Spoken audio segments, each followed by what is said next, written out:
What is up, fellow nerds, and welcome to Wednesday night. Doing things a little differently tonight. We're not just going to play Marvel's Guardians of the Galaxy. We're also going to talk a little Andor. But before we get into that, Dave, Doug, how's it going, gentlemen? I am grand. Just because right before we started doing this, I just finished Andor. Today is my first chance to get to it, and my God, we will talk about it. That show, I mean, if you take out The Mandalorian, that show has been exactly what Star Wars needs. It's so well done. How are you doing, Doug? Well, Dave, I am outstanding. Oh my gosh, it has been one heck of a day. I actually had a pretty decent day at work, and I got up bright and early so I could get my Andor in before the internet ruined it for me. And yes, Dave, I fully agree with you. It is good. It is such a fantastic show, and I can't wait to talk about it because you're right. It is what Star Wars has needed. It's like a breath of fresh air. So, with that, and without further ado, our wonderful Keith. Sir, how are you? Doug, Dave, tremendous. Much like you. Had a great day at work. Got to watch Andor.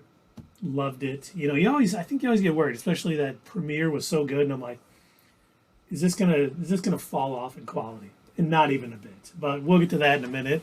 I suppose, we got a lot to do. We are talking Andor tonight, so without further ado, just give me 1 second. One. Time's up. Hey, man. So as you can see, we are going to be talking spoilers for Andor. So if you have not seen it, and spoilers are not something you want, please come back and watch us in a little bit, because we are going to be talking about it. So with that out of the way, let's get back to it. And let me change that picture. Let's talk Andor, gentlemen. We got episode 4 today. We saw Cassian Andor traveling with, I believe his name's Real, or something along those lines. Traveling and talking about joining the rebellion. I think my favorite part of the episode was when he looked at the group that he ended up meeting up with, and he said, "You sons of bitches, I'm in." I agree. That was definitely the best part.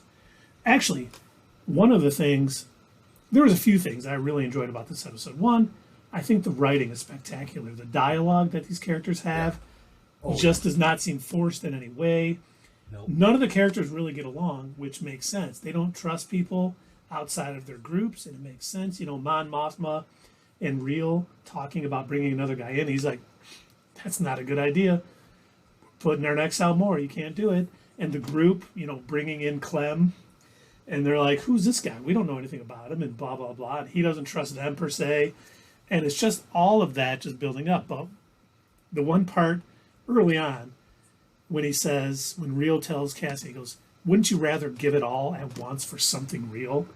Which is kind of foreshadowing to him basically giving up his life so that Death Star can be destroyed. Wait, spoilers?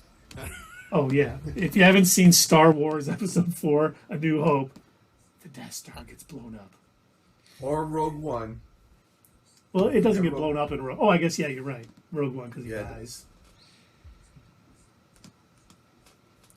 But, I mean, we met a new character today. We met the young ladder climber at the Imperial Service. What was it? The Imperial ISD. Security? Imperial Security Department or whatever. Yeah. And I love the fact that when he went to that world for that corporate security, he just ran them up and down. Like, you guys are backwater hicks, basically. You don't know what you're doing. And the one guy's like, I didn't have anything. Yeah, you're incompetent. You're lazy. They're That's incompetent. Exactly why I'm reaming you, because you had nothing. You're supposed to be in charge of these idiots. Yeah. Yeah. You're supposed to know what's going on. He did tell him not to do anything. I was waiting to see if there was going to be a confrontation after there the would meeting. be. But there wasn't. No. It was just he goes back to mommy. Where did you think he was going when he was opening that door? Who did you expect to see behind that door? Oh, what happened didn't shock me. I thought it was honestly, going. I assumed that he was basically, well, I have no job. I have to move into a shit apartment. I really thought that he was going to open the door and it was going to be some like rundown, like inner core of Coruscant, one room apartment and he would just be like, well, I don't have a job. I don't have any clout anymore. This is my life. I did not expect to see his mother. That was great. I thought it was going Good to. job on the hut, Keith. No, I was thinking the ISD officer who got kicked off because she was trying to. I was like, she's going to go to him and recruit him, and I still think it's going to happen. But I expected her to be behind the door, like she invited him over, and then it was his mom. But I think eventually, little theory palooza, she's going to reach out to him, understanding he's not You necessarily think incompetent. she's already part of it? I think she's going to continue to investigate it, even though her boss said, stay the hell away from it. Get your quarterly reports done, yada, yada, yada. She's not going to let it go. She's a lot like that guy, and she's going to reach out to him to get any information he has on it. I'm not going to reel that in because I just personally disagree with it. It could be feasible, but I'm thinking that this guy is going to turn rebel. He's not going to stick with the Empire after what they just did to him, and he was just figured he was trying to do the right thing, so he's going rebel. See, I was thinking that a little bit too, but I do think because the one officer who actually has jurisdiction right now over it just blew him off, didn't want anything to do with him. I think this lady is going to be like, I need to get information from him. He probably knows more than was what in the report, or I can get more from him. And I think she's going to use him. She's not necessarily going to elevate him up. She's going to use what he knows. And then once she discards him and moves on and does what she does, he's going to be like, God, the Empire sucks. They just use me for anything. And that's when he may go rebel. I'm living in my mom's basement. I lost my job. They just use me and toss me aside. Is his name Tarkin? No, what's his name? His name's Eric Tarkin. He's the second son of... A plane for Eric. Eric Oh Tarkin. wow, that's such a fantastic sci-fi name, Eric. He's gonna be doing Eric and Tim. It's got He's two... gonna be doing some space cocaine here pretty soon too. Right. This is Steve. Some Calaxian crystals, if you will. Yep, that's my first Rick and Morty reference at 11 minutes in. Yes. Wow, Did it. excellent, good job. And now, the one So other... I think you're actually both of you are pretty right. I'm definitely not pumping the brakes. I also think that he's probably going to end up joining up with the rebels, but I don't trust him. I also think that he's an opportunist, and I think the minute somebody from the Empire reaches out to him and offers him something better, I think he'll turn on the rebels to go back with the Empire. I also think, huge theory palooza, Dave, get that rod out. Get ready to reel me in. Wait, let me get my silver lining ready. All right. He's going to die by the end of the season. Okay. That wouldn't surprise me at all. I'm not gonna reel that in. And I think you could, if he does join the Rebel Alliance, he is such a order over everything, sort of a fascist. He is not going to like what the rebels think and do. Reminds me of Anakin. Yeah, a little bit. You know what I think? I think he's a softie. Like he couldn't speak in front of those people That too. that he was trying to get going, and ultimately that's why he had he lost his job. And he's gonna. It's like they're gonna view it as weakness, and so he won't be accepted into the Empire. So, what do you two think about this the sort of front, the cover that Mon Mothma. Thank you. Sorry. Wow. Could not say her name. That her, it's attending this gallery, going to this gallery, and oh my gosh, the way that he was practicing, trying to fake a smile and be like an entertaining noble or whatever. I'm like, oh wow, he's really he's acting. He's acting to make sure that he can fit in with noble imperial society. And I was like, whoa. Dude, that was a great scene. I thought, all right, is he putting one over on her? No, they're both putting one over on the driver, which was, cool because when we first got there, I'm like, all right, is there a third side to this that I'm not seeing, which is kind of cool, you know? But there wasn't. Stellan Stars, that's his name, Stellan Skarsgård. Yeah. He is acting his ass off this whole series. He's incredible. Well, and like Really Dave, that scene was so complex. It had the great writing of how you would have to be if you were sort of on Coruscant working with the rebellion or the budding rebellion, because they had no idea who this driver was. It was a new driver, and it's like she knew to move him aside and get him interested. Show him this, so he's not paying attention. And it was all, oh, let's go in the back. I think I have a piece back there for you. It's like, what are you doing? She's like, I can't. I go to the bank. There's new people every day. I can't do it like I did before. They're getting paranoid, and probably for good reason, because we know exactly how the Emperor is. I'm sorry, Palpatine, Grand Chancellor Palpatine. And then I really love too the scene with Mon Mothma and her husband when she's like, "How could you invite those people over here?" And I think it was such a nice touch because he is fine going with the status quo, since he is living the good life, and I don't think he realizes the danger that going along with the Empire how it is now is not going to pay off for him in the end. So I thought that was a fine touch that she is basically starting this rebellion, and her husband is just like, life's great. What if he's like the not to get political, I won't not going to make this a big thing, but what if he's like the Trumper of the Star Wars universe, and he's like, yeah, I listened to Emperor Palpatine's speech, and he's gonna drive out all those Confederate Star System people. They're just they're living on our planet, and he's fixing things. He is fixing things. The trade routes are opening up. Yeah, and she just mentioned how they closed one of the trade routes to the planet. And so they're all starving now. But you know what? You said it's Palpatine. I forget the name of the girl who took Cassian in on the planet. What's her name? She's leading that group. Oh. Like I was pretty sure. Eva or something like that. I thought it had an L in it. You're the one, like the person who's leading this heist, right? Val, yes. Val. Yep. Okay. They're talking about where they're going to go and attack and get the heist, the money. But during that moment, she calls him the Emperor. The Emperor funnels something through here or something like that. She calls him the Emperor. Yeah. Well, and this is 5 years before A New Hope, so he probably would be going by the Emperor at this point. Well, yeah, because at the end of Revenge of the Sith, he said, I'm organizing the Republic into the first galactic empire. Yeah. So, yeah, he's the Emperor already. He named himself Emperor in Revenge of the Sith. Well, why didn't she call him the Sith? A minute ago, Keith was saying that he was called still Palpatine, so I was just like... Well, yeah, of course he's called Palpatine. He's Emperor Palpatine. Why didn't she call him the Senate? I am the Senate. Why did she call him the Senate?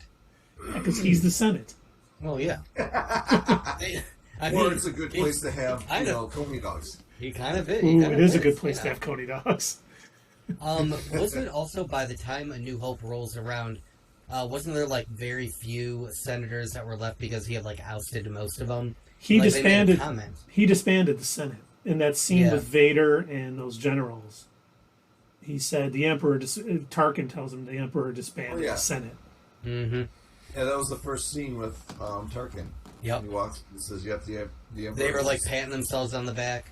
Oh, yes, the Emperor finally disbanded the useless Senate or whatever. And Grand Moff Tarkin was like, I wonder whatever happened to my son Eric.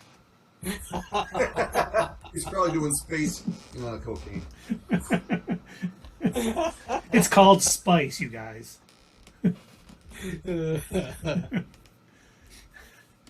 But, one other thing I really liked, nice little touch. I think the directors and the writers have just a nice way of doing it.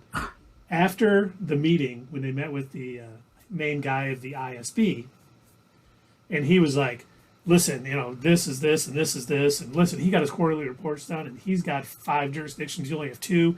Now get with it. And he's like, then he kind of gives her that speech after, we have high hopes for you. We bring people like you in here so you can shine, yada, yada, yada. And then when he walks out, she's like she was scared to death and nervous being in that room. But she knew she had to do it. She like got up to Kurt and said, "This is what I got to do. I think this is right, so I'm going to do it." And they said so much in just a 2-second scene of when he left, her going, like she could finally relax. And I was like, damn, that is a nice touch.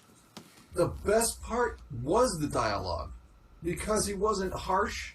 He was just like saying stuff matter of factly, and if you didn't look at it right, it could be seen as polite, you know. Yeah. But it's just the underlying tone of what he's saying that's what makes it so cool.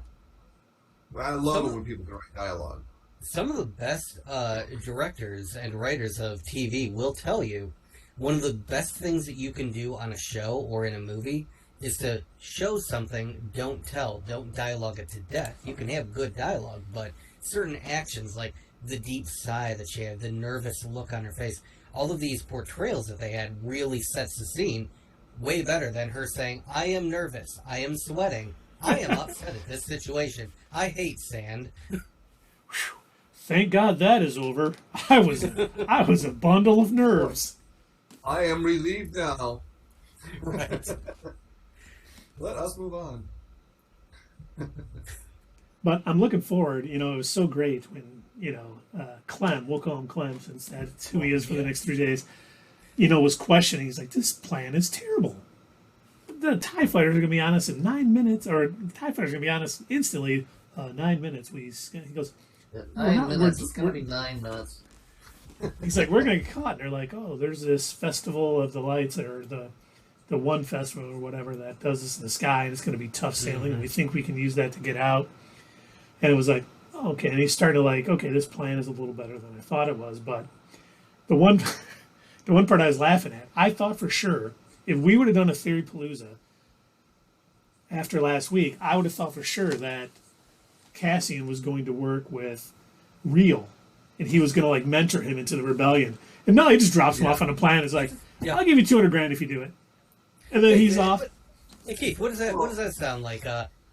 Getting promised all these things and then dumped off somewhere else. Let's see. It sounds like the military. Yes, it does. Boy, he was a recruiter. Well, he did give him the necklace, and he said he wants it back. So he trusts him to get it done. Right. And that's what, the complexity of the show. It adds layers and layers. He's doing things on a higher level for the budding rebellion. And at this point, Cassian Andor is just a foot soldier. He's just a body somewhere hoping to get something done. And I just love it. They're building on the security level. We got the ISD. We got different agents working. We got the people who were from the one guy from the corporate I don't think we'll see anyone else. I would like to see the sergeant again, just because he really played that role well. The best was he raised his hand. He's like, "You're kidding me, right?" He's like, That was hilarious. Yeah. That guy was gung ho. You shouldn't be so mean on him. What I thought was going to happen didn't. I mean, I don't think it's going to now, but I thought for sure that he was going to try and pin all the blame. I mean, the Empire already did it, though. So, kind of made that whole theory moot. Yep. And Sierra's here. Welcome, Sierra. Always a pleasure. I don't know. Hey, Sierra. Don't know if you've watched Andor yet. We are in a spoiler-free, not a spoiler-free. We are in a spoiler-filled zone. So we're in the spoiler zone. Yeah.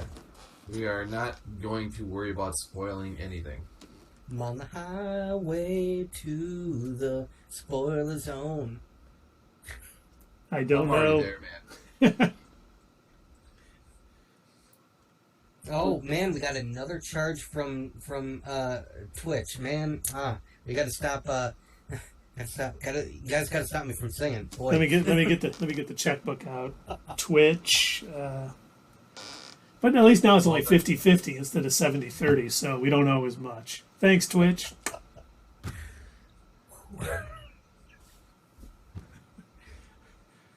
Well, you gotta get that game going. I have a question. What did you guys think as far as their plan goes? Their heist, when they said that the celebration. He had mentioned it looks beautiful from the ground, but in the sky it's a mess. Now, is the hope that these asteroids or whatever are going to hit the TIE fighters, or that it's going to blind them and distract them? I think it's blind and distract them. Okay, I was wondering like what their overall plan was, because they weren't super clear on that. Like they mentioned they were going to use that to get away, but unless they, I don't know, unless they've got yet another plan to still shoot them out of the sky or something, I don't know. Like that might give them a few extra minutes.